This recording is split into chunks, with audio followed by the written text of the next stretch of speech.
Toby's special surprise. Toby is a very cheerful steam tram. He isn't as big or as strong as some of the steam engines, but he's always happy to help and willing to work.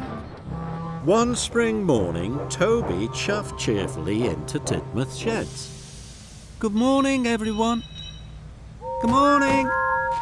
The fat controller had arrived. "Henry, you are to take the mare to the Scottish castle. Emily, you are to take a party of school children to Black Lock.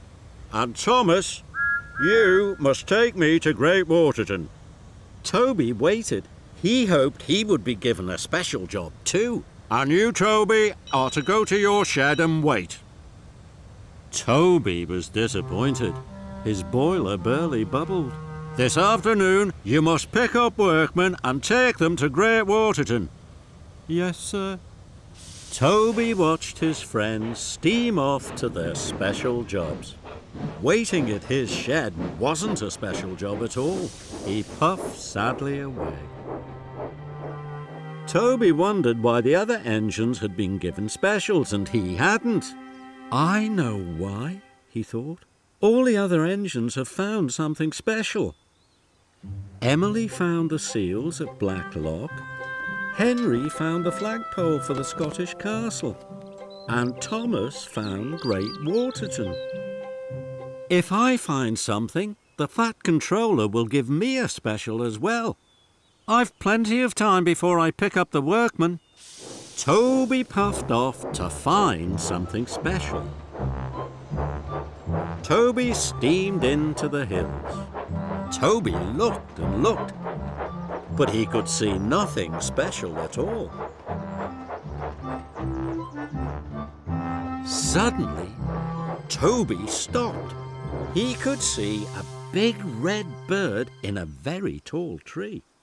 "I found something special," he huffed to himself. Toby puffed closer. Now he could see it wasn't a big red bird. It was an old Wellington boot. "Oh dear," thought Toby, "that's not special." And he puffed on.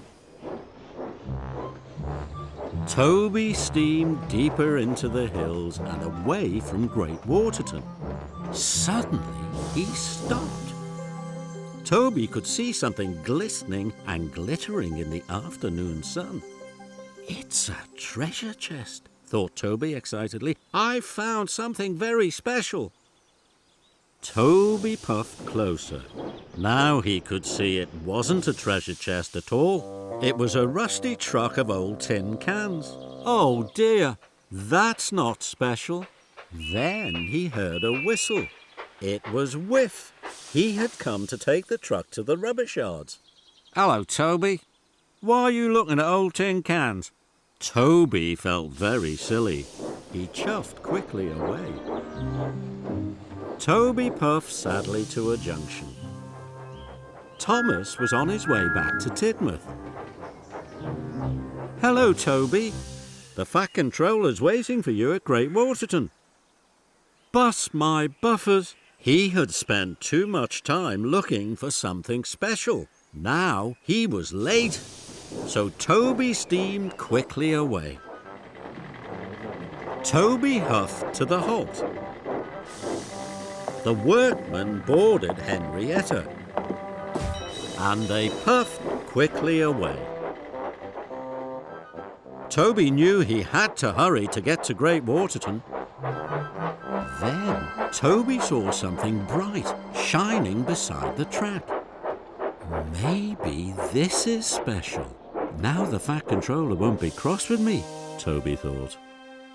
But it wasn't something special. It was an old piece of metal stuck in the bushes. Then there was trouble. Toby had puffed so far looking for something special, he had run out of coal. Toby felt terrible. He hadn't found anything special, he hadn't delivered the workmen, and he hadn't been a really useful steam tram. Toby had to do something quickly. It was getting late. Toby asked the workmen to hit the piece of metal as hard as they could with their tools. and I will ring my bell as loudly as I can. Someone at Great Waterton is sure to hear us and come to our rescue.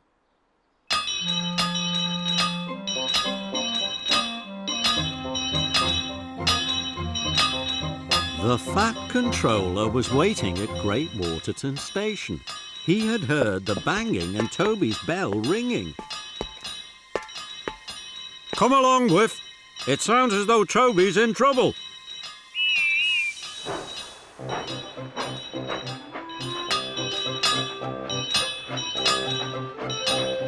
The Fat Controller arrived on Whiff. Toby, what are you doing here? Toby felt very silly. I'm sorry, sir.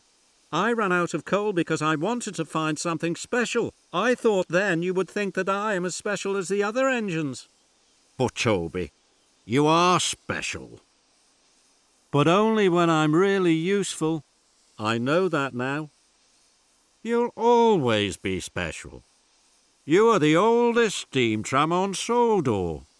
Toby felt very happy. Now, let's fetch Rocky and get that old metal to the smelters. Rocky quickly lifted the metal out of the bushes. Toby gasped, and so did the Fat Controller. On the other side of the metal was a picture of a steam tram. It looked just like Toby. Toby, you have found the sign for the Great Waterton tram shed. Toby's pistons popped with pride. Now that's special. And Toby couldn't have felt happier to be a steam tram. Heave Ho Thomas.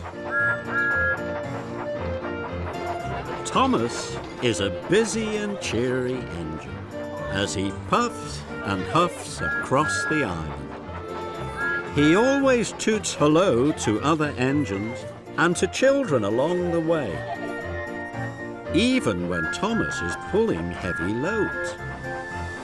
One morning, Thomas puffed into Brendam Docks. The Fat Controller was waiting. You are all here to welcome the new engine. His name is Hank. I've heard he's very special. I've heard he's very strong. Hank puffed into the docks. Hank was very special. He had red wheels and a bright red cowcatcher, and he was very tall. The engines had never seen an engine like Hank before. Hank looks as strong as a giant. I'm sure he isn't stronger than a Sodor engine. Now, Thomas, I have 3 jobs for you. First, you must take new machines from the docks to the factory. Then you are to pick up stone from the quarry and deliver it to the shunting yard. And lastly, you must pick up an old tractor from Farmer McCall's and take it to the repair yard. Yes, sir. And you must take Hank with you. Hank must see the important sights of Sodor. Be back by tea time for Hank's welcome party at Knapford. Thomas buffered up to the machine trucks. Hank chuffed alongside. Hello. Howdy, Thomas. Now you look like one of the finest little engines I've ever seen. Thomas didn't like being called little. I'm a tank engine. Thomas thought Hank was being cheeky. Those trucks are way too heavy for you. Let me take them for you. Hank meant to be helpful, but it made Thomas cross. No, thank you. I'm strong enough to pull much heavier loads than this.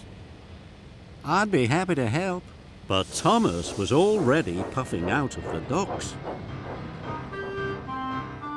At the signal, Thomas didn't take the track to the factory. He chuffed straight to the quarry. Thomas pulled ahead. I may not be grand and I may not be long, but I will show Hank that I'm stronger than strong, he huffed to himself. Thomas and Hank puffed into the quarry. Now I'm going to pick up the stone trucks. Hank was surprised. Hold your huffing there, Thomas. Let big ol' Hank take those trucks for you. No, thank you.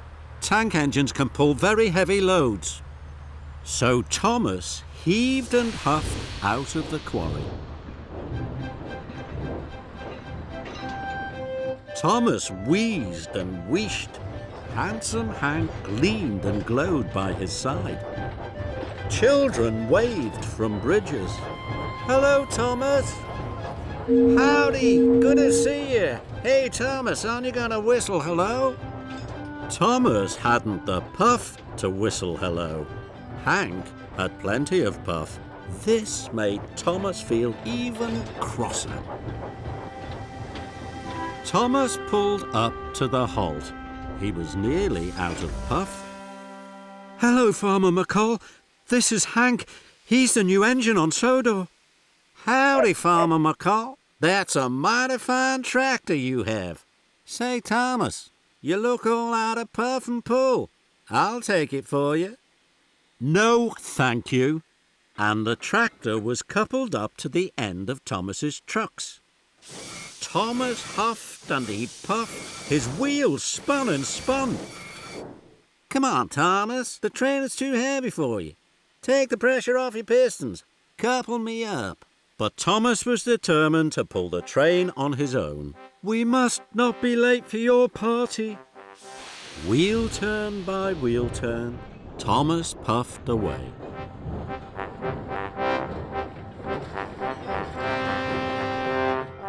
Thomas and Hank arrived at Marin Station.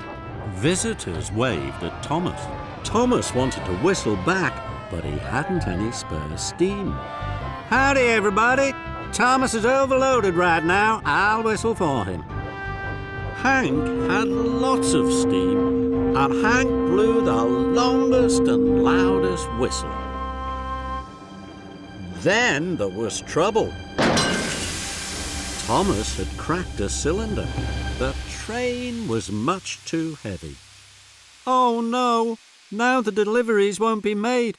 You won't be back in time for your welcome party, and I'm not a really useful engine, or even a really strong one. Shucks, Thomas, I'm so sorry. That's too bad.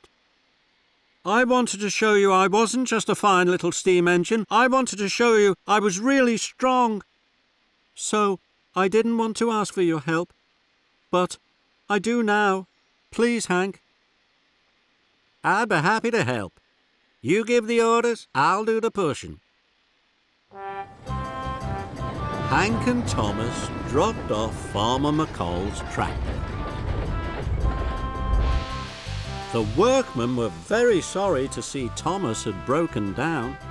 Next, Hank and Thomas chuffed into the shunting yards. The yard manager was waiting. The stone trucks were uncoupled. I hope you're back on track soon, Thomas. Finally, Thomas and Hank delivered the new machines to the factory. Thank you, Thomas. Hank pushed Thomas back to Knapford Station. They arrived just in time for the party. Thank you, Hank. Now all of Sodor knows what a strong engine you are. Hank smiled. And I know something too. You're the engine everyone cheers for on Sodor. That's something to be proud of. Thomas smiled. Hank was very special. He was a very special new friend. James works it out. James is a bright red engine. He always likes to look his best, to do his best, and to show other engines he knows best too. It was winter on the Island of Sodor. Thomas, Stanley and James were working at the yards. They were shunting trains to take to Great Waterton. They had to arrive on time. Stanley watched James shunting his trucks. They wiggled and giggled.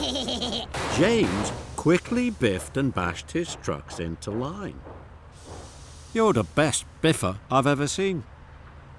Hey, that was nothing. See how easily I can shunt heavy Hector? James collected Hector. Stanley watched as James shunted Hector to the back of his train. Snow started to fall. I'm ready to leave. I'll see you both at Great Waterton. It's starting to snow, James. You should check the weather with the yard manager. James didn't want to be told what to do by a truck, especially in front of Thomas and Stanley. I'll decide what we do. The weather doesn't bother me.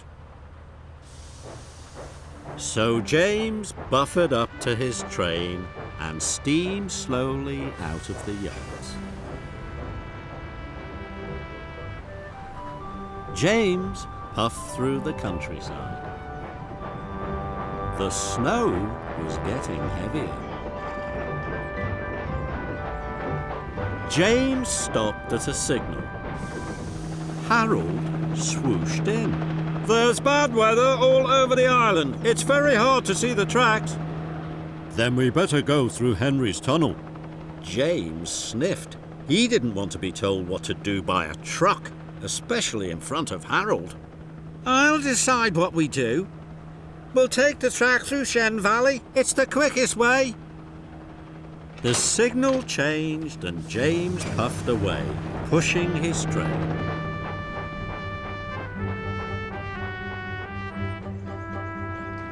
James arrived at the Shen Valley Junction.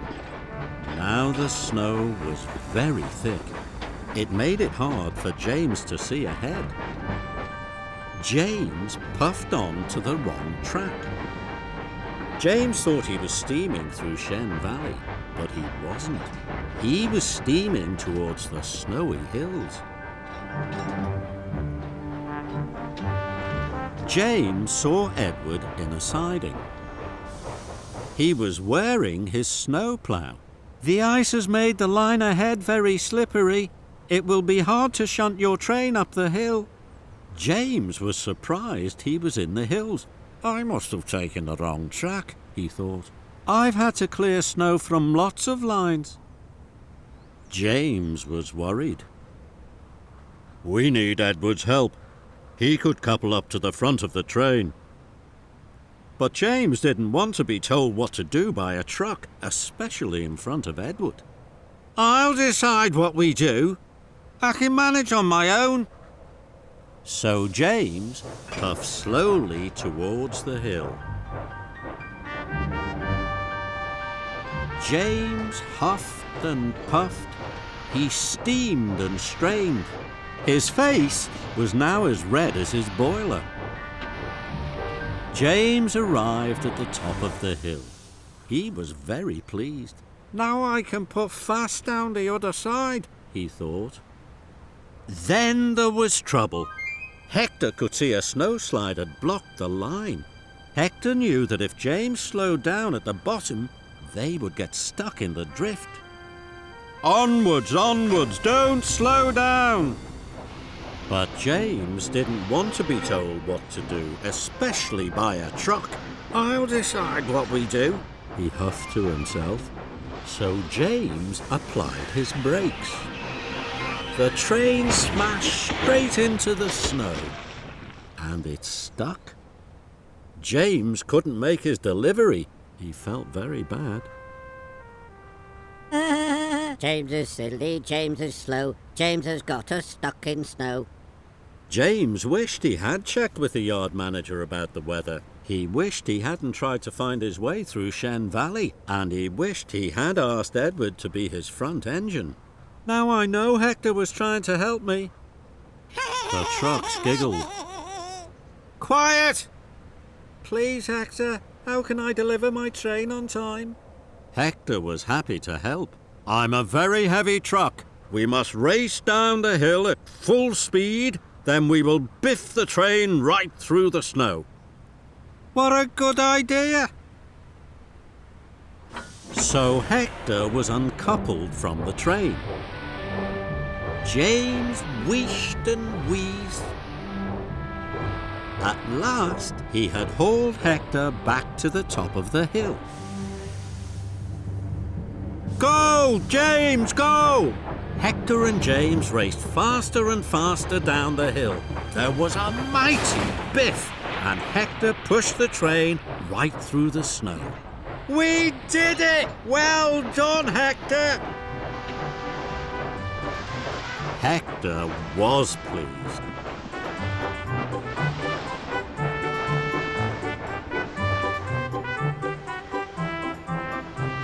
Thomas and Stanley were already at Great Waterton. James, Hector and the train arrived. "You made it.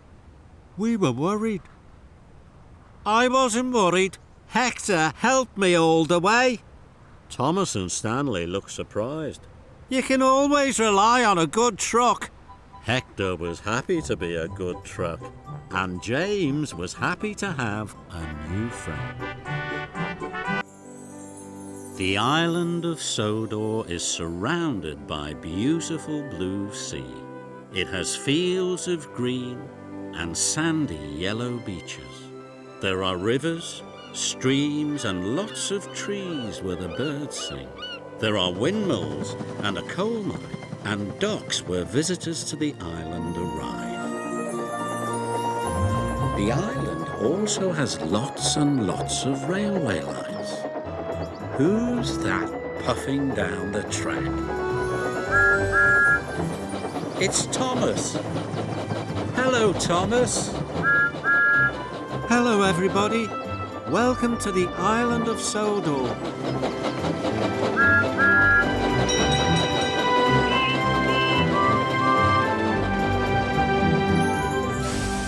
Thomas and the Billboard.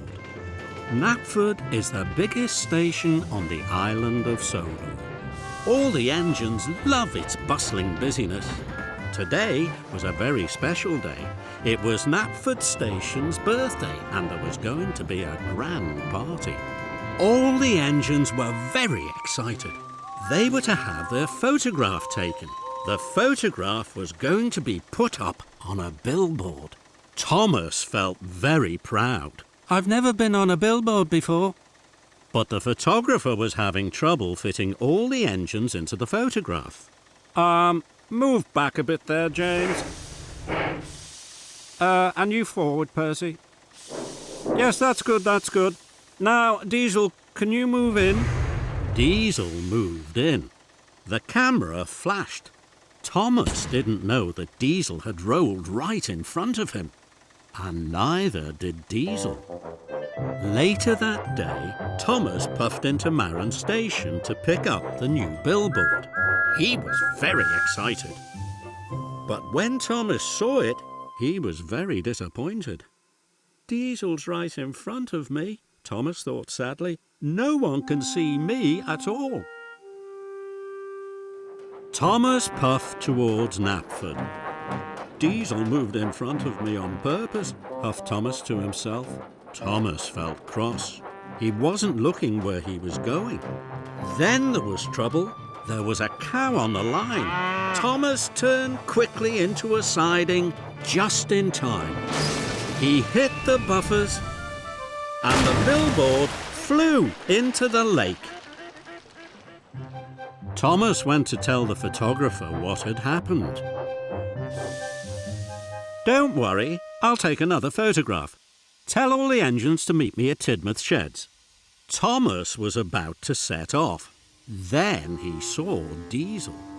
Thomas knew he should tell Diesel about the new photograph, but Thomas was worried. What if Diesel spoils this one too, thought Thomas. So Thomas didn't tell Diesel. Soon all the engines except Diesel were back at Tidmouth. Gordon was cross. "Mr. Giggles, the famous clown, is coming to the party tonight. I must collect him from the airport. I must not be late. And I have to pick up the brass band from Brendam Docks. And I have to collect the bunting and decorations from Wellsworth. OK, I'll fetch the photographer right away."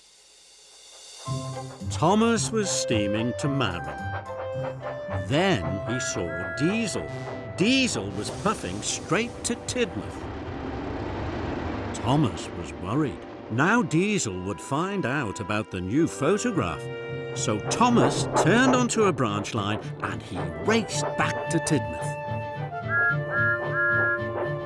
"There's been a mistake. You'll all have to come back later." The engines were very cross.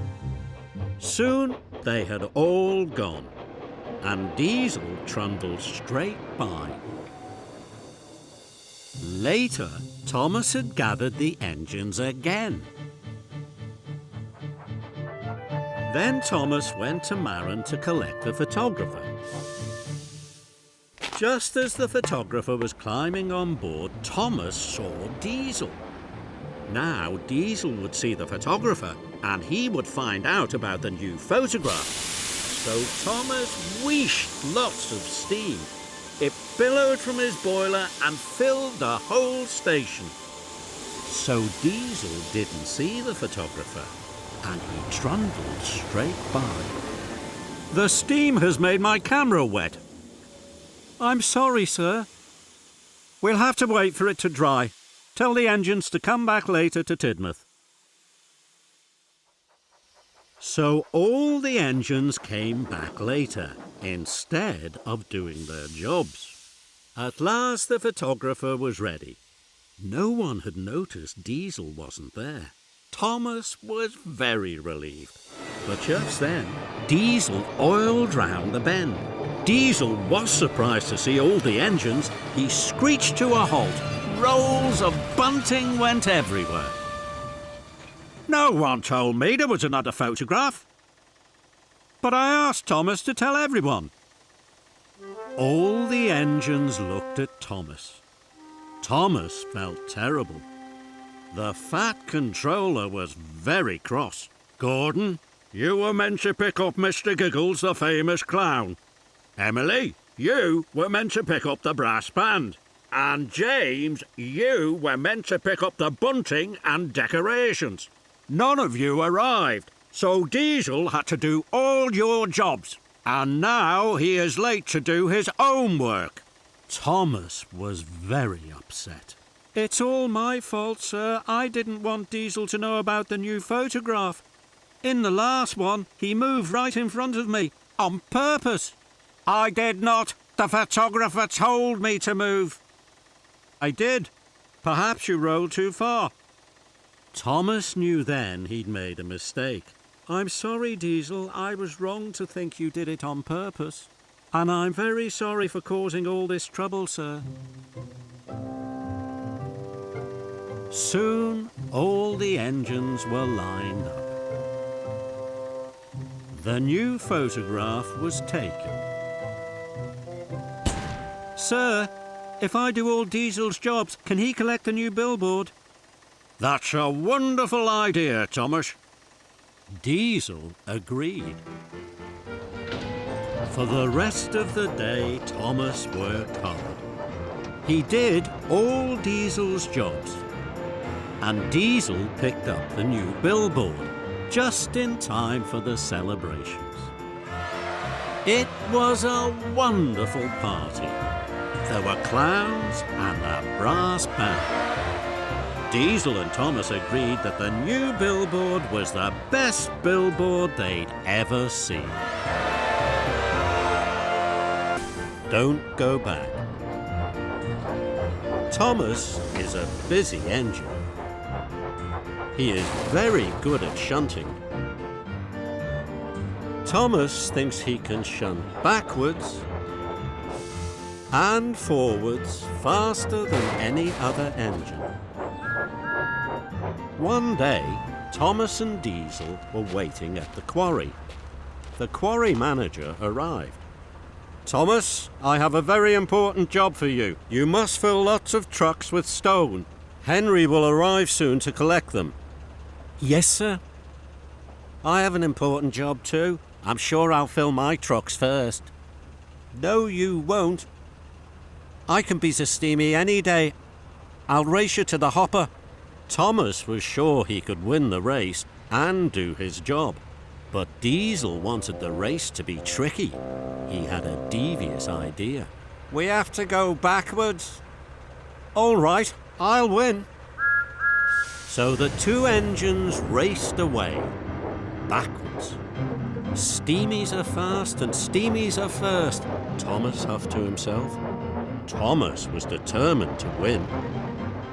Thomas and Diesel took separate tracks to the hopper. I'm sure to win now, Thomas thought to himself. Thomas steamed towards the hopper. I'm first, but Thomas couldn't see that Diesel had arrived first behind him. Thomas bashed into Diesel. Stone poured down from the hopper. Thomas was covered from funnel to footplate in dust. Ha ha, silly slow steamy, I won the race. Thomas wanted to beat Diesel. We'll have another race to the washdown, and this time I'll win. Well, we still have to race backwards. So together the two engines whooshed away. Thomas and Diesel raced buffer to buffer. Steamies are fast and steamies are first, huffed Thomas to himself. Mavis was at the washdown. She was enjoying a soapy soak, but Thomas couldn't see Mavis. He raced backwards into the washdown and biffed into Mavis, who came off the rails. Ooh! Rattling rods! Ooh! Then Diesel rolled in. I won! Thomas forgot about Mavis. Thomas was enjoying being the winner. Yeah, well, we both won a race. We must have one more. Thomas was no longer thinking about his job. All right, let's race to the engine sheds. Whoever wins this race is the fastest. Diesel revved his engine. Thomas pumped his pistons. And the two engines raced quickly away, backwards. Thomas steamed into the lead. Steamies are fast and steamies are first, he huffed to himself. Thomas had to win this race, but Diesel rattled alongside him. Then there was trouble. Harry and Bert were enjoying a rest at the engine sheds, but Thomas and Diesel couldn't see them. They raced backwards towards Harry and Bert. With a crash and a bash, Thomas and Diesel smashed Harry and Bert right through the back of the engine sheds. Stones and timber flew everywhere. Bust my buffers! Oh no! Then Henry arrived. I've come to collect my train. Your train isn't ready. Then the yard manager arrived. Thomas, you have pushed Mavis off the rails, and Harry and Bert right through the back of the engine sheds. Thomas felt worse than ever. Oh no, it's all my fault. I should have done my job and not raced against Diesel. Come on, let's have one more race. No, Diesel, I have an important job to do. Thomas puffed over to Henry. I'll fill your trucks as fast as I can. Your train will soon be ready. And Thomas chuffed quickly away. Thomas felt terrible. I must work very hard to put everything right, he thought to himself. Thomas shunted the trucks under the hopper.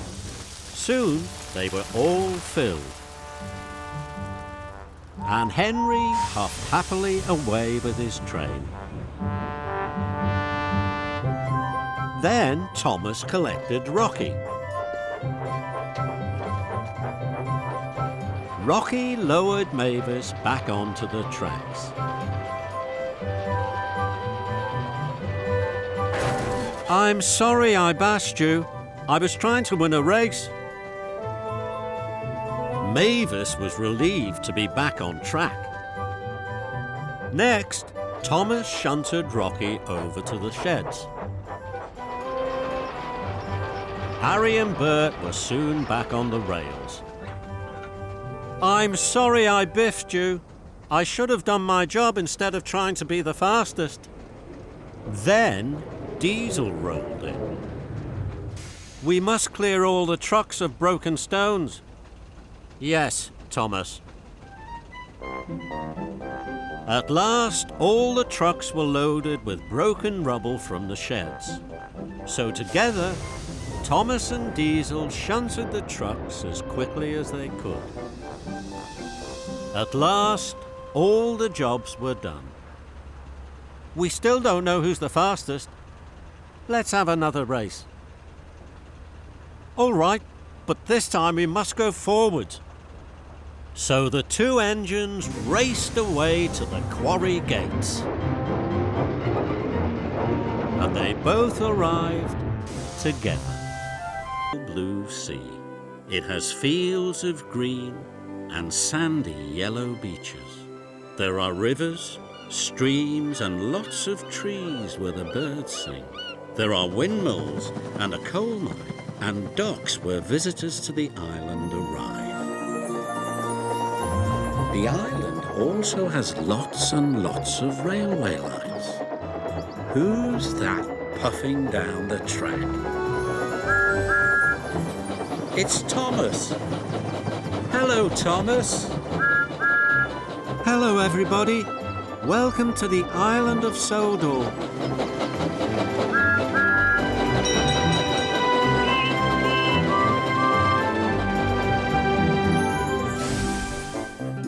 The Man in the Hills. Thomas puffs proudly all over the Island of Sodor. He is especially happy to visit his friends on the narrow gauge railway. There is always something special to do or to see in the high hills. One day, Thomas puffed into the wharf. Lots of his friends were there. Hello! It was the Thin Controller's birthday. The little engines had a lot to do before they could go to his party. Thomas was excited. "I've brought a present from the Fat Controller. It's a special tent to have the birthday party in." "We have special presents too. I'm taking decorations." "And I'm taking flowers." "We're taking banners and balloons." They were all very excited. I'm going to tell him a Man in the Hills story. They are his favourites. Thomas had never heard of the Man in the Hills. He was a very tall man, dressed all in white, and he lived high in the hills. No one has ever found him. An idea flew into Thomas's funnel. Maybe I can find him and bring him to Mr. Percival's party. That would be the most special present of all. I can help you. I know the hills better than anyone. No, thank you. I'm sure I can find him on my own. Thomas was uncoupled from his flatbed. Please don't leave for the party without me. And he chuffed quickly away. Thomas raced through the hills. The Man in the Hills, the Man in the Hills. I know that I'll find him. I'm sure that I will. He chuffed to himself. Thomas puffed up to a hillside halt. There was a man dressed all in white. It's the Man in the Hills, he thought excitedly to himself. Please come with me to see Mr. Percival. Yes, Thomas. Right away. So the man climbed on board.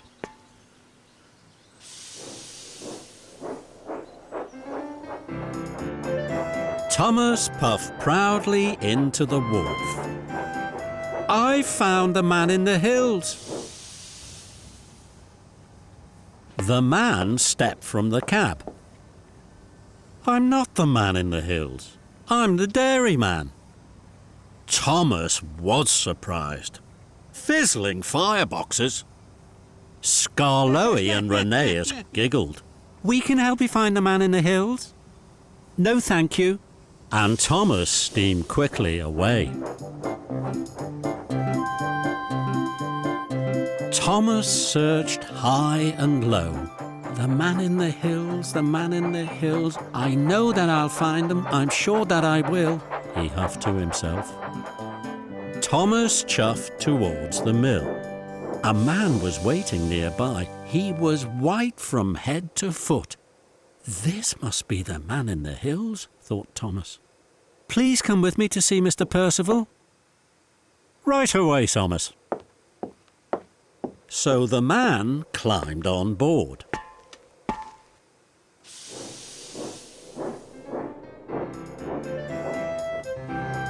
Thomas puffed into the wharf. I've found a man in the hills. The man stepped down. I'm not the man in the hills. I'm the miller. Thomas could see the miller was no longer white. All the flour had blown off him. Thomas was upset. The miller was worried. I still have to make the birthday cake for the party, and I have to make the ice cream. The little engines were cross. You said you'd bring the best present of all.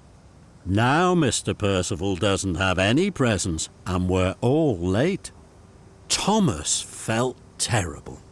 I wanted to find the most special present all on my own, but all I've done is spoil the party for everyone, especially for Mr. Percival. So Thomas asked Skarloey and Rheneas to take the party tent. Please, hurry. The dairyman and the miller boarded Thomas, and Thomas raced quickly away.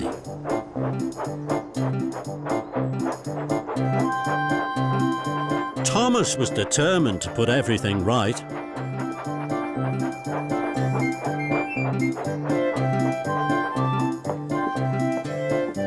Thomas delivered the dairyman to the dairy to make the ice cream, and delivered the miller to the mill. At last the cake was baked, and Thomas chuffed quickly away with it.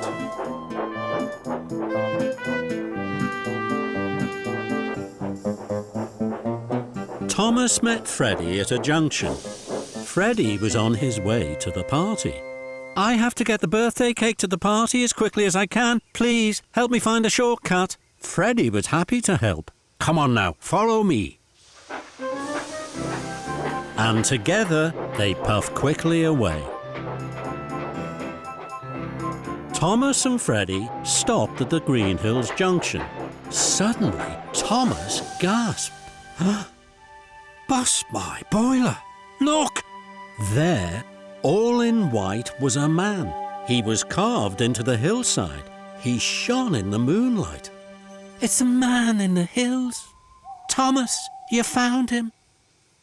Suddenly, Thomas had an idea. Freddie, please bring Mr. Percival here with all the engines. And Freddie raced away.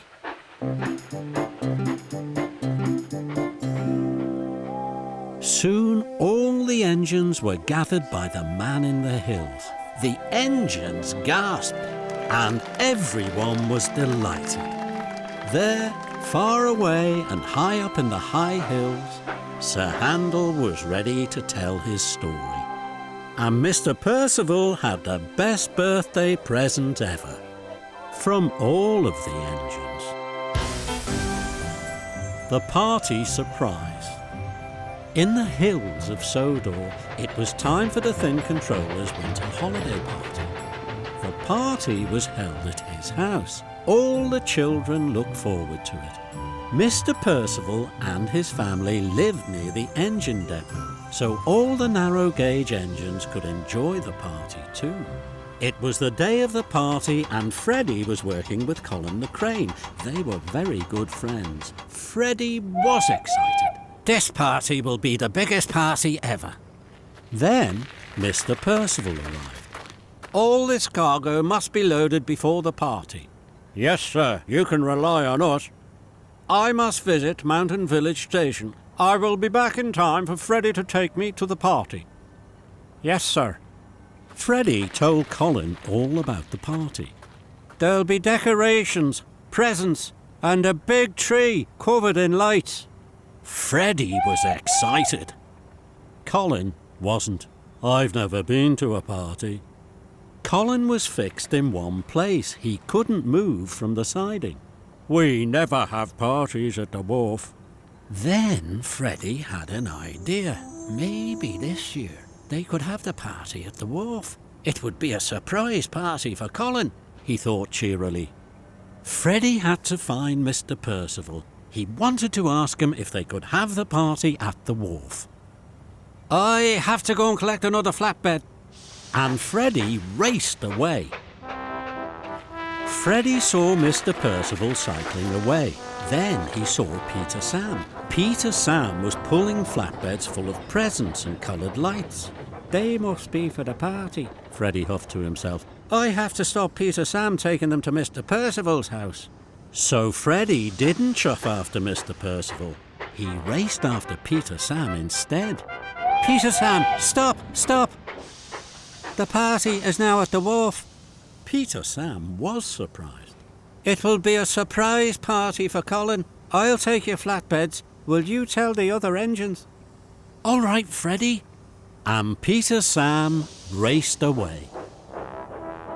Freddie shunted the flatbeds to Colin. Leave these flatbeds until I come back. Colin was puzzled, but he still had lots to do, so he carried on working. Now I must find Mr. Percival, Freddie thought, and he raced away. On his way, Freddie met Rusty. There was something long and pointy on his flatbed. It's the tree for the party. The party is now at the wharf. Rusty was surprised. I'll take your tree. Will you tell the other engines? All right, Freddie. And Rusty raced quickly away. Freddie puffed and huffed to Colin. Leave this flatbed until I come back. Colin was puzzled, but he still had lots of other work to do. And Freddie raced away. It was getting late, and Freddie still hadn't asked Mr. Percival if they could have the party at the wharf. At last, Freddie puffed up to Mountain Village Station, but Mr. Percival wasn't there. Mr. Percival's already gone back to the wharf. Oh no, I must puff back as quickly as I can. At the wharf, the flatbeds were still waiting to be unloaded. Mr. Percival was cross. Please, unload these at once. Freddie had told Colin to wait for him, but Colin didn't want to get Freddie into trouble. Yes, sir. Then Mr. Percival went to look for Freddie. Soon, Freddie puffed up to Colin. I waited for you, but Mr. Percival told me to finish the job. It's all done now. He was very pleased. Freddie looked down at the canal. He wasn't pleased at all. The lights, presents and the tree were floating away on a barge. The children would soon arrive at Mr. Percival's house, and there was nothing there for the party. And there was nothing at the wharf either. Now no one will have a party, and I still haven't found Mr. Percival, Freddie huffed to himself. He felt terrible. I must stop the barge. Then Freddie saw Mr. Percival. He knew what he had to do. Freddie chuffed over to see Mr. Percival. Where have you been? Freddie told him all about his idea to have the party at the wharf. It was a surprise for Colin, sir. Colin has never been to a party. Mr. Percival thought having the party at the wharf was a very good idea. But you should have asked me first. Ah, yes, sir. If I work quickly, I can still put everything right. All right, Freddie, but hurry now. Freddie raced to catch up with the barge. He called out to the bargeman. Stop! Please turn round and go back to Colin. All right, Freddie. Freddie steamed back to Colin. He told Colin all about the party. I wanted to have a surprise party for you. For me? Colin was delighted and surprised. Soon Colin was unloading everything for the party. Now Freddie felt very happy. He steamed away to Mr. Percival's house. Freddie whistled to the children. The party is now at the wharf. Soon the children were on board, and they whooshed away. All the other engines were waiting at the wharf, even Thomas. Presents were piled high, the tree was covered in lights, and so was Colin. What a wonderful party. Thank you, Freddie. Freddie was delighted. All the engines whistled and tooted. The children cheered and cheered. It was their best winter holiday party. Saved you. Thomas is a really useful tank engine. Whenever anyone is in trouble, Thomas is always there to help.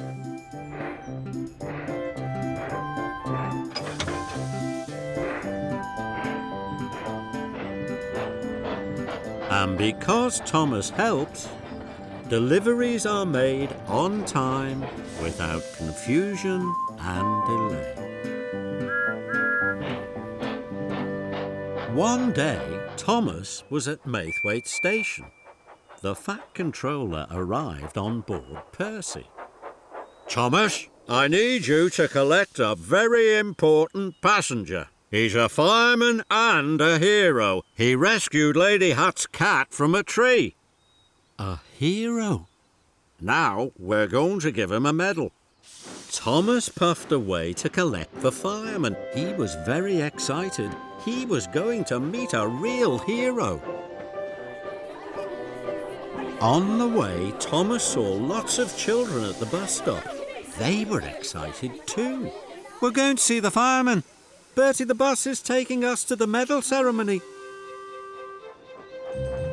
Up ahead, Thomas saw a water tower through the trees.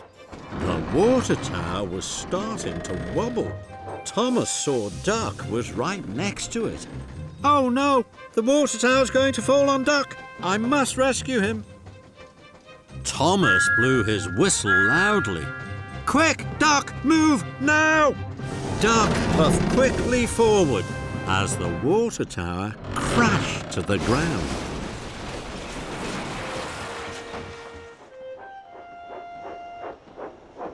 I rescued you. No, you didn't. Rocky was putting the water tower on my flatbed, and now it's smashed. Thomas hadn't seen Rocky. Rocky had been hidden behind the trees. I'm sorry, but I don't have time to help you. I have to collect the fireman. He's a hero.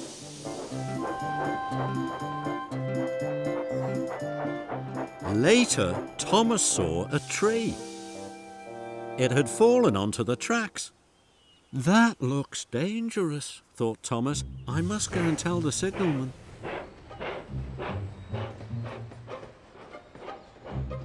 Thomas backed up to the signal box. There's a tree on the line. The engines must take another track.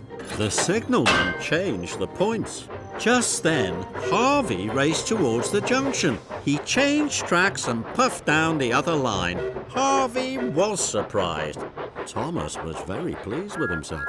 I rescued Harvey, Thomas thought proudly. Now I'm a hero. Thomas chuffed on to collect the firemen. He saw Donald and Douglas stuck behind the fallen tree. I hope Harvey gets here soon. Aye, we can't go anywhere until he moves his tree. Thomas knew he'd made a mistake. Oh no, I made Harvey take the other track. I'm not a hero at all. We need Harvey. I'm sorry, but I don't have time to find Harvey. I have to collect the fireman. He's a hero. Then Thomas saw Toby. Smoke and steam billowed from Toby's axles. Toby's broken down on Gordon's express line. Oh no, here comes Gordon. I have to rescue Toby. So Thomas puffed quickly back to the points. He changed over onto the express line. Thomas buffered up behind Toby and shunted him as fast as he could. Ooh, help! Don't worry, Toby. Thomas shunted Toby off the express line and into a siding. Gordon chuffed past. He didn't see Toby. I rescued you. No, you didn't. Gordon was bringing an engineer to fix me. Thomas knew he'd made another mistake. I haven't rescued anyone. I'm not a hero. And now the fireman won't get to the medal ceremony on time. Thomas felt terrible. Just then, Percy puffed up. Percy, will you go and pick up the fireman for me? Percy was very pleased. You'll have to hurry. The medal ceremony starts soon. So Percy raced away. Thomas knew what he had to do now. Thomas collected the engineer from Gordon and took him to fix Toby.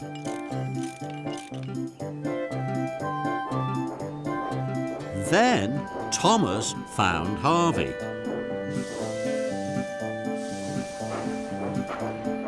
He took Harvey to move the fallen tree. Harvey soon cleared the track. Thomas puffed sadly back to Tidmouth. Then he saw Bertie the bus. The children were standing around him. What's the matter? I'm stuck in the mud. Now I can't take the children to the medal ceremony. Shall I take the children for you? Yes, please. So all the children climbed on board Annie and Clarabelle, and Thomas puffed away. Thomas arrived at the medal ceremony just in time. The Fat Controller and Lady Hatt gave the fireman his medal. The children were very happy. You're a hero. And you're our hero, Thomas. Thomas the hero beamed from buffer to buffer.